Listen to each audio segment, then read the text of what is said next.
Hello friends, welcome to study Vigyan Prakash. तो दोस्तों, आज के वीडियो में शुरू करते हैं 2 सितंबर के सभी इंपॉर्टेंट करंट अफेयर। लेकिन सबसे पहले करेंगे रिवीजन कल के प्रश्नों का। संयुक्त राष्ट्र के द्वारा परमाणु परीक्षण के विरुद्ध अंतर्राष्ट्रीय दिवस कब मनाया गया? तो इसका उत्तर हो जाएगा 29 अगस्त, यानी कि जिस दिन खेल दिवस था। ठीक है, तो संयुक्त राष्ट्र के द्वारा परमाणु परीक्षण के विरुद्ध अंतर्राष्ट्रीय दिवस होता है उसी दिन जिस दिन होता है खेल दिवस, यानी कि 29 अगस्त को। फिट इंडिया मोबाइल ऐप को किस मंत्रालय ने लॉन्च किया है? अगर ये प्रश्न आया तो उत्तर हो जाएगा युवा कार्यक्रम और खेल मंत्रालय, जिसके मंत्री कौन है? अनुराग ठाकुर।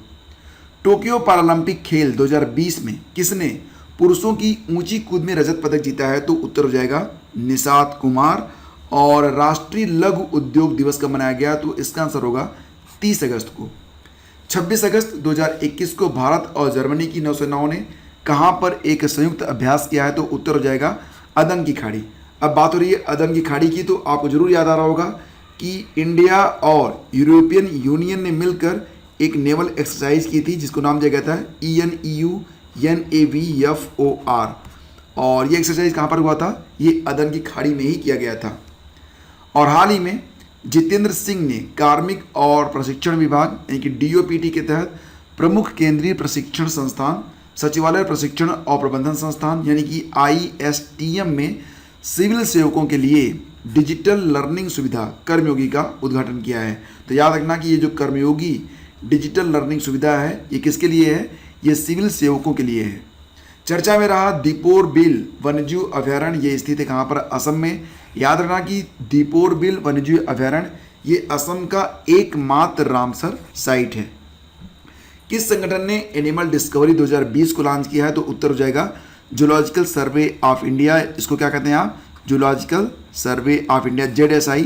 इसका मुख्यालय कहाँ पर है? कोलकाता में है। याद रखना कि धृति बनर्जी को अभी हाल ही में ZSI का निदेशक नियुक्त किया गया है। किस स्टेडियम का नाम बदलकर नीरज चोपड़ा स्टेडियम कर दिया गया है? तो उत्तर हो जाएगा सेना खेल संस्थान स्टेडियम पुणे। और बेल्जियम ग्रैंड प्रिक्स 2021 का खिताब जीत लिया है मैक्स वर्स्टेपन, जो कि हैं नीदरलैंड के और ये रेडबुल के ड्राइवर हैं। ठीक है, तो ये थे कल के प्रश्न और अब शुरू करते हैं आज के प्रश्न। तो पहला क्वेश्चन क्या है? टोक्यो पैरालंपिक 2020 महिलाओं की 10 metre air rifle standing SH1 event में भारत के लिए पहला स्वर्ण पदक किसने जीता है? तो ये प्रश्न बड़ा इंपॉर्टेंट है, हर परीक्षा में प्रश्न आएगा ये। ठीक है, तो याद रखना कि ये पहली बार हुआ है जब किसी महिला ने निशानेबाजी में गोल्ड मेडल जीता हुआ है। तो ये प्रश्न ऑटोमेटिकली बड़ा इंपॉर्टेंट हो जाता है, जिसका उत्तर होगा अवनी लेखरा। तो ये नाम अब आपकी जुबान पर रहना चाहिए, अवनी लेखरा जी का। और 30 अगस्त को भारत की पैरालंपिक निशानेबाज अवनी लेखरा ने टोक्यो पैरालंपिक 2020 में महिलाओं की 10 metre air rifle standing SH1 event में भारत के लिए पहला स्वर्ण जीत लिया है। याद रहे दोस्तों कि ओलंपिक और पैरालंपिक खेलों में निशानेबाजी में स्वर्ण जीतने वाली पहली भारतीय महिला बन गई हैं अवनी लेखरा जी। और ये कहाँ की रहने वाली हैं? ये जयपुर राजस्थान की निवासी हैं। टोक्यो पैरालंपिक में पुरुषों की भाला फेंक F64 फाइनल स्पर्धा में किसने स्वर्ण पदक जीता है? तो आपने देखा था कि टोक्यो ओलंपिक जब हुआ था उसमें भी नीरज चोपड़ा ने भाला फेंक प्रतिस्पर्धा में ही गोल्ड मेडल जीता था। और अब पैरालंपिक खेल में भी पुरुषों की जो भाला फेंक प्रतियोगिता हुई है उसमें स्वर्ण पदक जीत लिया गया है। किसके द्वारा? सुमित अंतिल के द्वारा। तो विकल्प 20 का करेक्ट है, याद रखना। और उन्होंने कुल 68.55 मीटर का थ्रो फेंककर एक नया विश्व रिकॉर्ड भी बनाया है।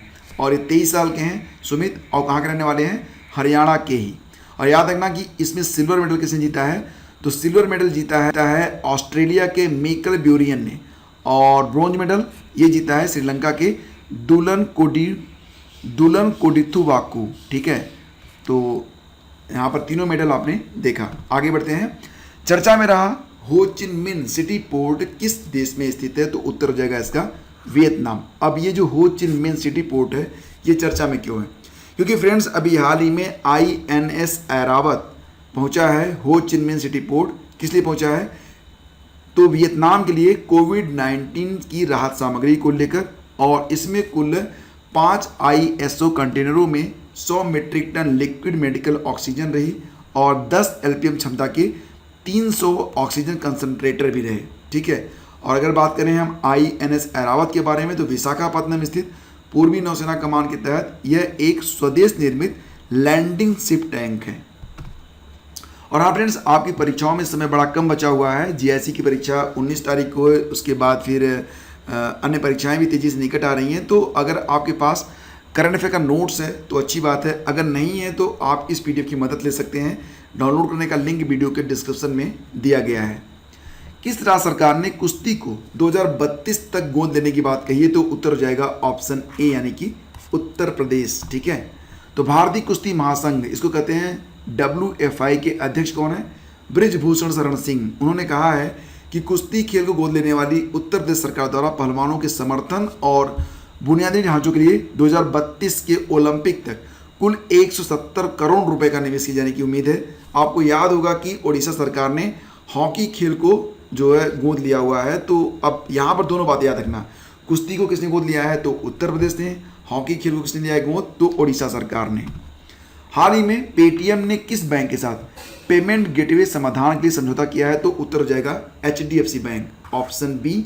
अच्छा ये बताओ कि HDFC बैंक के CEO कौन है? तो ये हैं शशिधरन जगदीशन और इसका मुख्यालय मुंबई में है। अगर बात करें हम पेटीएम के बारे में तो मुख्यालय नोएडा, उत्तर प्रदेश। संस्थापक और CEO कौन है? विजय शेखर शर्मा। स्थापना हुई थी कब? 2009 में। हाल ही में सिस्को और नीति आयोग ने भारत में महिला उद्यमिता को बढ़ावा देने के लिए किस शीर्षक से एक महिला उद्यमिता मंच वुमन एंटरप्रेन्योरशिप प्लेटफॉर्म WEP को लॉन्च किया है? तो WEP को लॉन्च किया गया है, जो लॉन्च हुआ है उसका नाम क्या है? WEP next. ठीक है, woman entrepreneurship programme next level का। तो सबसे पहले आपको ये याद होना चाहिए कि WEP यानी कि वुमन एंटरप्रेन्योरशिप प्रोग्राम को 2017 में लॉन्च किया गया था नीति आयोग के द्वारा। और यह अपनी तरह का पहला एकीकृत पोर्टल था जो कि विविध पृष्ठभूमि की महिलाओं को एक साथ लाता है और उन्हें कई संसाधनों, सहायता और सीखने की सुविधा को प्रदान करता है। WEP नेक्स्ट इसका नेक्स्ट वर्जन है, यानी कि अगला संस्करण है। फ्लिपकार्ट के स्वामित्व वाली किस डिजिटल भुगतान प्लेटफॉर्म को भारतीय बीमा नियामक और विकास प्राधिकरण यानी कि IRDAI ने बीमा ब्रोकिंग लाइसेंस को प्रदान किया है? तो उत्तर हो जाएगा आपका ऑप्शन बी यानी कि फोन पे। ठीक है, तो फ्रेंड्स फोन पे आपके लिए एक दैनिक उपयोग में आने वाली जो ऐप है, इसके द्वारा आप बहुत सारे काम कर सकते हैं, पैसे को बेच सकते हैं, मोबाइल रिचार्ज कर सकते हैं, यानी कि बहुत सारे ट्रांजेक्शन। तो इंश्योरेंस रेगुलेटरी और डेवलपमेंट अथॉरिटी ऑफ इंडिया की ओर से मिले ब्रोकर लाइसेंस के बाद अब फोन पे सभी इंश्योरेंस कंपनियों के प्रोडक्ट्स की बिक्री कर पाएगा, साथ ही यूजर्स को पर्सनलाइज्ड प्रोडक्ट की भी पेशकश कर सकेगा। फोन पे के वाइस प्रेसिडेंट और इंश्योरेंस के हेड गुंजन घई ने बताया है कि लाइसेंस इंश्योरेंस कंपनी के लिए बड़ी सफलता है। डायरेक्ट ब्रोकिंग लाइसेंस से कंपनी को इंश्योरेंस सेक्टर में मजबूती मिलेगी और साथ ही इस सेक्टर में कंपनी की ग्रोथ में भी तेजी आएगी। बता दें आपको कि फ़ोन पे भारत का लीडिंग डिजिटल पेमेंट प्लेटफॉर्म है। इसके द्वारा 30 करोड़ से ज़्यादा जो यूज़र हैं वो अपना जो ट्रांजेक्शन करते हैं, और आप जानते हैं कि इसमें mobile, DTH, data card recharge कुछ भी आप कर सकते हैं। QR कोड के जरिए आप स्टोर पर पेमेंट भी कर सकते हैं और फ़ोनपे के जरिए गोल्ड में निवेश के ऑप्शन भी मिलते हैं। जुलाई 2021 में कुल 1.4 अरब लेन देन फ़ोनपे की मदद से किया गया था। National payments corporation of India यानी कि NPCI के मुताबिक फ़ोनपे से जुलाई 2021 में कुल 2,88,572 करोड़ रुपए का लेन देन किया गया है। हाल ही में किस केंद्र शासित प्रदेश ने फिल्म नीति 2021 को अपनी मंजूरी प्रदान कर दी है? तो उत्तर हो जाएगा इसका ऑप्शन ए यानी कि जम्मू और कश्मीर। तो फ्रेंड्स, जम्मू कश्मीर सरकार ने फिल्म नीति 2021 के कार्यान्वयन को मंजूरी दे दी है। इसके तहत जम्मू कश्मीर फिल्म विकास परिषद यानी कि JKFDC और एक फिल्म डिवीज़न का निर्माण भी किया जाएगा।